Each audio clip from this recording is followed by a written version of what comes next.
Okay, it's not. Okay. Okay. Hello, my name is Naomi Richardson, and welcome to another episode of the Power of Girlhood's YouTube series. Today, I am interviewing Paula Shepherd and Amanda Sweet to discuss their passion for advocating for others through mentorship and coaching, while also supporting creatives and teaching individuals confidence and how to set boundaries through different mediums. You guys can go ahead and introduce yourself. Anyone can go first. Go ahead, Amanda. You've got the crown. You have a crown too. It's just the energy. It's the energy crown. Thank you so much, Paula. Thank you, Naomi. Thank you, the Power of Girlhood, for having me.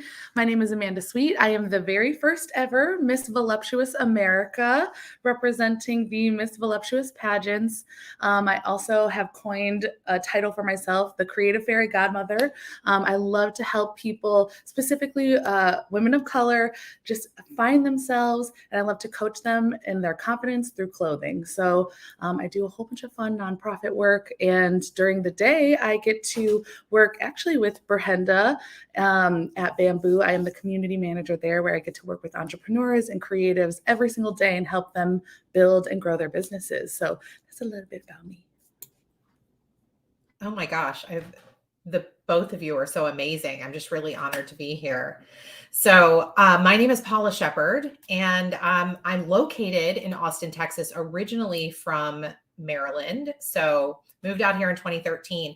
What do? I help people become more confident and more courageous in their leadership. We're all leaders. We don't see ourselves as leaders, but we're all leaders. So not just in the words that you say, but in how you behave. How do you show up in your communities? How are you becoming a change agent? How are you acting in a way that's in alignment with who you are and not who the world wants you to be? And this shows up in every place that we occupy, whether it's the grocery store, whether you're at home, if you're with family, if you're at work, if you own your own business, if you're in college. And it is ultimately the most important thing for us to use what I call our outside voice. And sometimes that has nothing to do with the words that we say, but everything to do with the way that we embody confidence and courage on our own. Thank you so much for those wonderful introduction, ladies. I'm going to start off with the first question. You ladies both started off in management roles before transitioning into the career you are in now. What was the process and journey into moving towards becoming a mentor/coach and assisting others in their journey of becoming confident within themselves and creating healthy boundaries?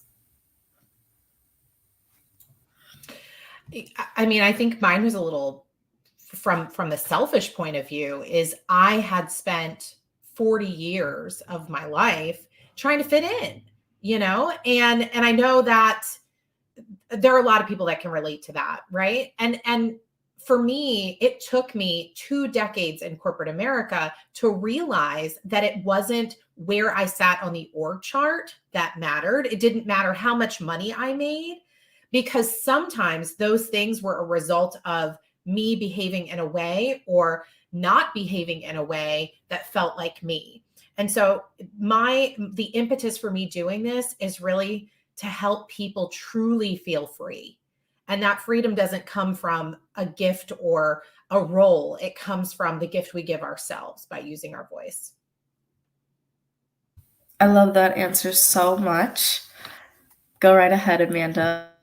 Yeah, I feel like I'm still on that journey. I'm still working under amazing leadership and tiptoeing my way into entrepreneurship. But I would say the leadership part, like you were saying, Paula, it's just it's a matter of fact. It's something that has always kind of come out of me. The mentorship part.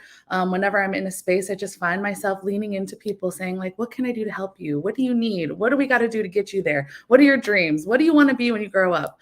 And so having that curiosity about people is so important. I just encourage anyone, if you feel any inkling towards anything in any direction, to lean in and just dive in. Like you were saying, Paula, a lot of times, especially as women, we're kind of forced in a direction, whether that be something that we want or don't want. And if it's something that guides you and inspires you, to lean into that. And that's where you'll find your leadership spark or your mentorship spark, and the things that you can teach and help other people's help other people expand upon.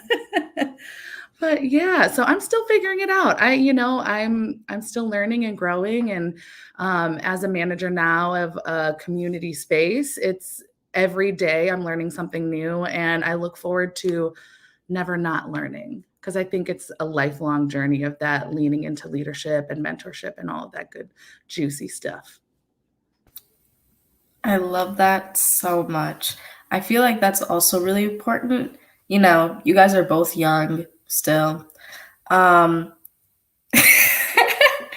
and I think the journey of like mentorship and leadership is something that's really important for women and women of color.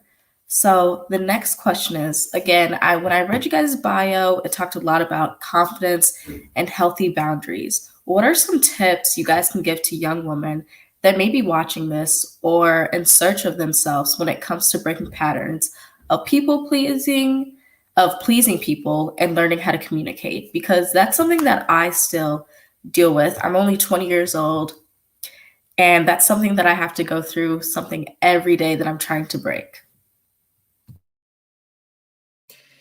So there is always a lot of talk around boundaries, and people are pushing my boundaries. But to me, the reality is, if we don't set our own standards, there are no boundaries for people to press. And then what happens is we become overwhelmed with the asks of other people, that pressure that we get from other people to perform, right? To be a high achiever, to people please in whatever way that looks like, whether it shows up as perfectionism. And so for me, it's the number one thing that I never did for myself was set standards. Because if you set your own standards and your own principles for yourself, that's your measurement. Am I abiding by this and staying true to myself? And if the answer is no, then you have your answer.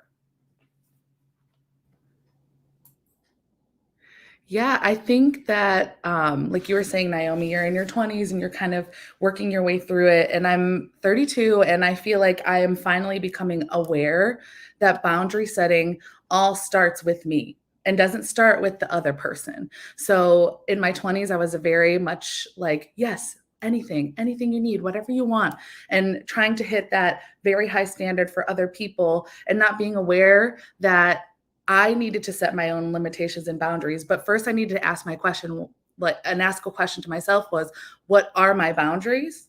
Do I even know what they are? What are the things that make me upset? What are the things that take my energy? When is it okay to say no? And right now I feel like I'm going through that life experience where I'm saying no and feeling guilt about it, and working through that experience of guilt and shame, and getting to the other side of saying like, no, this is what's right for me. This is what's going to take me to the next level.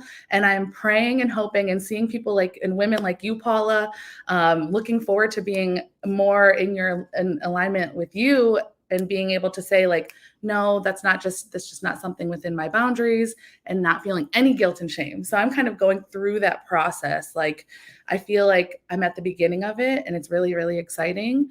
But I know that it comes with practice, and boundary setting comes with practice, and it comes with time, and it comes with getting to know yourself. So I'm kind of I'm in an interesting stage, I would say, but I'm learning every day. Great answers. I want to talk about body positivity. I think that should be recognized throughout every single day through Hollywood, entertainment, the workspace, especially when you are surrounded by women who look like you and women who are always different. So I just want to discuss body positivity. What are a few things that you learn, that you are continuing to learn throughout your journey as a woman about body positivity, about yourself? Yeah, I think one thing that I'm learning as I'm getting older is that our bodies are constantly changing, and they're constantly changing to the environments that we are putting them in and the surroundings that they're constantly in. And that I'm not going to look like my 16-year-old self at 32. And that's not a problem. And that's not a bad thing. It's a good thing. We evolve, we change. Our bodies are constantly adjusting. I went to an amazing engagement last week, and they asked me, what is a tip that you can give us? And my number one tip right now is to not throw out, but give away all of the clothes in your closet that don't fit you anymore. All of those double zeros, all of those things all of those things that make you think, maybe one day when I'm back at this size, when I'm my size 0 again, when I'm my size 2 again, that is saving so much energy and space in your closet, in your mind, and in your energy that's taking you away from the present. So every single morning you go into your closet and the whole half of it is stuff that you can't wear because you're not the right size yet. It's setting you up for failure. It's setting you up to be in a negative mental mind space. So that's my number one tip, is to declutter your space, because you'll declutter your thoughts and feelings if you fill your closet with clothes that actually fit you. And those sizes, let me tell you, ladies, they're a lie. They're not real. Every single store you go to, you're a different size, and it's built to make you feel this kind of shame and spend more money on diet pills or this or that. So the size ain't nothing but a number. If it fits, it sits. So that's where I'm at. Like, take all of this stuff, declutter. Don't focus on the size of the pant. Don't focus on the size of the dress. Focus on how you feel in your body. And if there's things that you want to change them for you. Don't change them to fit another standard and body size. But it's in to be yourself now, and it should always be, and that should never change. But learning to grow with your body is so, so important, and ridding yourself of some of that extra baggage, that physical, materialistic baggage, will really, really help. Oh my gosh. Yes. Yes. If I had confetti, I'd throw it in the air. I have personal big feelings about this, because I have been every size. And I never liked the size that I was. If I was a 00, if I was a 6, if I was a 16, I never, I honestly, I didn't like myself. And the thing for me was, what am I making the number mean? What was I making that number mean? The number on the size? What was I making the number on the scale mean about me? How did I feel about me? And instead of trying to change the size, try to figure out what would make you feel more like you. And then the size that you're meant to be, the person you're meant to be, comes out, right? And again, just like Amanda, I just did this recently because I gained weight during the pandemic, and I started to feel really bad about myself. But I realized that it had nothing to do with that number. It was, what do I need to do to feel good about me again? And is that getting up? Is that moving? Is that walking? Is that connecting with somebody? But it had nothing to do with the food I was or wasn't putting in my mouth, or the size of clothing that I put on my body. And I got rid of so much out of my closet, and it felt so good. It is a huge release. Imagine that being the 10 pounds that comes off the scale, because it's coming out of your mind. I definitely understand you guys. I mean, I'm still, growing and getting older, but me and my girlfriends, we're all in college, and whenever we sit down, we're always discussing weight and fitness. And then we keep having to realize, because we have older sisters, I also have younger sisters, and I have to realize I'm not going to look like this in 2 years or 3 years or 5 years. My body's going to change. And no matter what, I always have to love myself. And that's one of the key points that keeps me moving forward. So, coaching is a big responsibility and role, especially in what you guys coach and mentor in. What is some advice you could give to those who are interested or pursuing a career where they're mentoring individuals who are young or involved in helping someone else's personal journey? So I think the most important thing for people to know, first and foremost, is that coaching isn't me telling you what to do. And so if this is something that you're exploring, either as someone who's being coached or someone that's considering taking on that responsibility of being a coach, it's understanding that you're there holding the space for that person to explore possibility. You're not there to consult with them. You're not there to tell them the next best steps for them. You're there to help them tune in and tap into their own inner magic. And if you can do that, which is very difficult to do for most of us, because we're good-hearted, kind people, at least the ones I surround myself with, who want to help others. So we want to give advice, but that advice is often not helpful. It often piles on more shame. And so being able to allow the awkward pauses, the silences, to learn how to accept that as not a reflection of who you are, but an opportunity for growth for both the coach and the client. I feel like I was meant to be in this conversation today because, Paula, I needed to hear that. I'm still stepping into that journey myself. It's something that I feel like I'm called to do and requested to do, and now I'm tiptoeing into turning it into a business. But I'm still learning how to do it. And I feel like places that I feel the most comfortable, I do my best coaching. If I'm trying to say, I'm going to be a leadership coach, well, what does that mean? What does that look like? Is that really the avenue that I want to go down? So where I am, and my advice to others is to explore the things that you're the best at, the things that come the most natural, where you can step back, like you were saying, Paula, and allow them the space to come up with the solutions themselves. And one of those places for me is inside people's closets. So I love getting in people's closets and just hearing what they have to say about the choices that they've made. And I learned that by making mistakes and talking to people about their career path, or talking to people about their leadership, or, so I'm still navigating and figuring that out. But if you want to become a coach or you want to become a mentor, it starts with doing the action and learning and doing the research and taking the time to dig in to yourself and the avenue that you want to go down to make sure that you're making the best decision for your client and for the people that are coming to you for your support. I want to ask just maybe a few questions. I'm actually my first job. Well, not my first job. I'm starting a new job, and I'm going to be a college and career readiness coach for high school students. Well, high school Black girl students. And I'm really excited, but I feel like I'm underqualified sometimes because I'm still 20 and I have so many mentors. And then I'm like, oh my gosh, can I give them the right advice that they need? So is there any advice that you guys could give me at all? So the first thing is, it sounds like there's a little bit of inner mean girl going on in your head, right? A lot of comparison to other people. I'm only 20. There are some brilliant people that are 20 years old that have done amazing things that I haven't done in my 43 years on this earth, right? So focusing on, what I do personally is I keep a confidence folder either on my phone. You can use a notebook where you're writing down all of your things.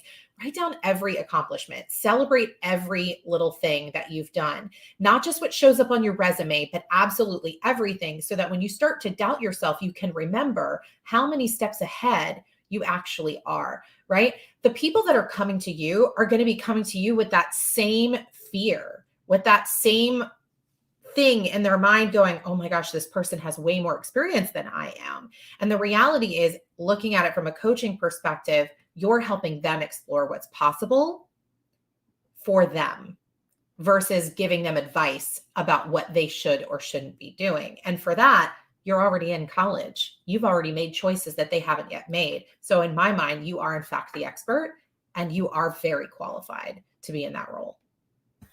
Oh, you shouldn't have boosted my head like that. Don't do that. Okay. That's what we're here to do. That's right. Crowns are big. You gotta, But I agree, Paula. You are there. You are in the space. You said it at the beginning of this interview, like the laundry list of things that you're accomplishing right now and all of the things that you're doing. And you said it in the question. You're surrounded by mentors. Mentors have mentors. Leaders have leaders. Coaches have coaches. Therapists have therapists, and all of the above. We're constantly learning from the people that are above us and feeding that down. And that is the gift that you're giving to these young women. And the experience that you have just gives you that much more experience. And you know what? If you find that you're in a situation where someone comes to you with something that you can't solve or something that you can't help them figure out, it sounds like you have an avenue to people that can. And that's immensely powerful. And that network is something that you need to really work, and you can work, because look at you. Look at you. Thank you so, so much. Okay, we have one last question. I think this is the most exciting question I think that I'm going to ask you guys. It's, what are the 5 things you wish you could tell your younger version of themselves? Your younger version of yourself now. You guys can think on it, sit on it. I'm here. I just want to have a sleepover with her. There's so many more things than 5. I mean, it's number one thing is just to keep going. Just to keep going. Everything that you're doing is going to lead to the next thing. Listen to your intuition. She's your best friend. Listen to her. The only relationship that is going to stick with you for the rest of your life is the relationship you have with yourself. So that is the one relationship you need to cultivate the most. That's 3. Let's see. Have fun. Have fun. It's not that serious. Like, it's everything, when you're younger or just in the moment, everything seems so serious until you're reflecting back on it and you're like, oh, that wasn't that big of a deal, in hindsight. So have fun with stuff and take chances on yourself. Take chances every single time. And believe in magic, because it's real. Oh my gosh. I'm like, those are so good. So for me, I have a couple of similar ones, but definitely listen to your intuition. That's the biggest thing. Don't change your mind because someone else doesn't agree with what you think, even if it sounds crazy. That's kind of one altogether. The other, it's okay to be sensitive. It doesn't mean that you can't be a leader. In fact, makes you an even better leader. Yeah, that's right. Number 3, let's see. Number 3, you don't have to be strong all the time. Feel all the feelings, every last feeling, feel all the feelings. Number 4, oh my gosh, this is so hard. I feel like you put me on the spot, but it's really important, I think, to be able to think about it this way. Number 4, if you have a feeling about a relationship that you need to let it go, just let it go. Don't try to force it. I don't care if it's at work. I don't care if it's a romantic relationship. I don't care if it's a friendship. If it doesn't feel right, it's not right. Let it go, right? That goes back to number 1, listen to your intuition. And then I think number 5 would be the title and the money don't matter. The people do. And so as long as you can keep your North Star pointed toward people over profit, you will win every time. Ooh, and that just made me emotional because I'm like, that is. I was feeling that too. I was like, you're asking powerful questions. Yeah. My inner child is like, oh my gosh, write these down. I'm like, okay, I'm trying to listen. Absorb. You can see it later on YouTube. Yeah, there you go. Oh my gosh. I am so grateful that I was able to interview you guys. Hopefully I will see you guys around. We are going to be ending our broadcast soon, but before we part ways, I want to remind our viewers or anyone that's watching that International Day of the Girl is November 11th, 2022, and Happy Hispanic Heritage Month. Bye, ladies. Bye. Thank you so much. Bye. Thank you.